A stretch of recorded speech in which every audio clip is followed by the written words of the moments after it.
And as you've seen from the cabinet members that are here today, again, on behalf of the President, he is currently on his way to Dover Air Force Base to receive, sadly, the remains of the 6 Americans who lost their lives in the operation against Iranian terrorism. And so he apologizes for not being able to join us for this lunch, but he knew you would understand.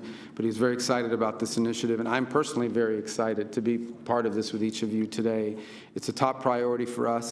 And while there are clearly a focus on the security of the hemisphere, as you can see from the representation in our cabinet, from trade to commerce to energy to treasury, and there is also a focus very strongly on the opportunities we have to work together economically. But you can't have economic progress without security. And as evidence of the President's strong commitment to this initiative, so that this is not just going to be something that we meet one time and have conversations and we meet once a year and put out a paper. We want it to be an issue of action. He has appointed Secretary Noem as the special envoy dedicated to this relationship.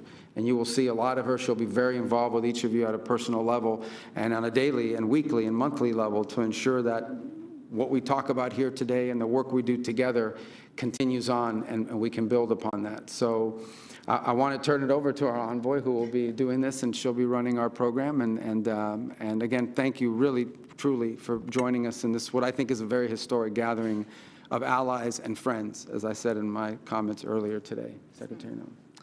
Well, thank you, Secretary Rubio. I appreciate all of you being here today and for making this a priority. First of all, I offer thanks to our President, who had the vision to bring all of you as world leaders here to have the conversation on not just protecting your countries, but also protecting your neighbors, and the shield of America is becoming a real vision.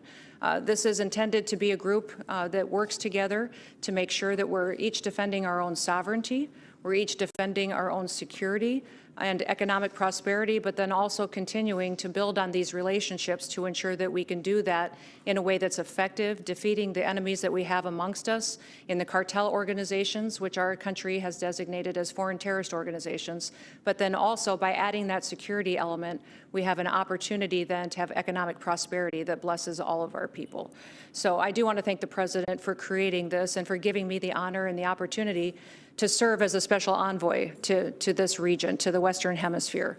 This Shield of Americas will be a powerful example to the rest of the world about what's possible. There's nothing like this happening today anywhere else in the world. And the way that we cooperate on our shared ideals of freedom and of democracy and safety and security will be a shining light to all of those who wish to be more like all of us. So my background is I'm a farmer and a rancher that served in government, in Congress as governor, and then as Secretary of Homeland Security. In the last year as Secretary of Homeland Security, we have focused on securing our border. We have transformed our country from one that was being invaded by enemies, millions of them that were coming in unvetted, that we didn't know who was there and who wished to harm us. We've secured that border. We've focused on removing public safety threats, and over 3 million people have been deported or removed from our country in the last year. Secure borders has changed everything for our country. It's allowed us an opportunity to focus on business and investment, relationships with other countries, and has ended the crisis that our country was going through in the years previous to President Trump's leadership. So that is something that we recognize, that now that America is secure and our borders are secure, that we want to focus on our neighbors and to help our neighbors with their borders and challenges that they have so that they may have the security that we enjoy. I've looked forward to meeting many of you. Many of you I've met throughout the last year and spent time with. I know President Bukele was probably, I think, the first world leader I had the chance to visit with. We partnered on security in El Salvador, and appreciate the way he's brought peace to El Salvador, and prosperity is following. That's been a great example. Also went to Chile and spent some time and enjoyed that as well. We focused on, under the Department of Homeland Security, we have cybersecurity operations and experts, and we worked there with embedding some cybersecurity experts and have that opportunity to continue to build on that if that's some of the challenges that you may have. Spent some time in Argentina with President Milei as well, and appreciated his focus on economic prosperity and how we could work together on that.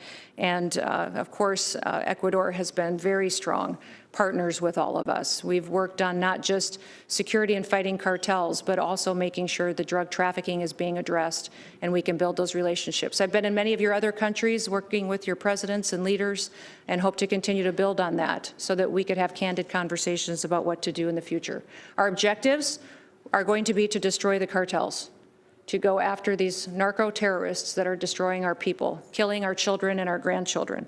We're also going to keep our adversaries at bay, those adversaries that wish to change our way of life and our values that are outside of our hemisphere. We want to ensure that we're continuing to keep them out of our hemisphere and focus on building alliances amongst ourselves and our strengths. We have worked and are proud of the Department of War with the conference that many of you just attended the last few days, and we'll continue to do that. We want our hemisphere to be safer, to be more sovereign, and to be more prosperous, and looking forward to working with you on all of that. The first objective will be not just on sovereignty, but also migration control, that we will work on economic prosperity. We'll have and reverse these harmful foreign influences that have come into many of our businesses, our technologies, and we've seen infiltrate different areas of our way of life. That will be my objective every day.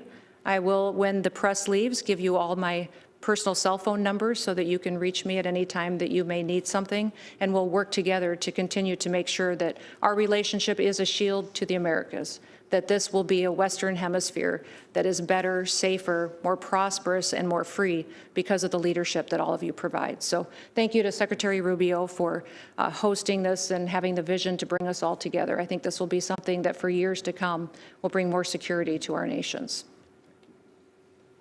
All right, well, thank you. We'll ask our friends and not friends to leave.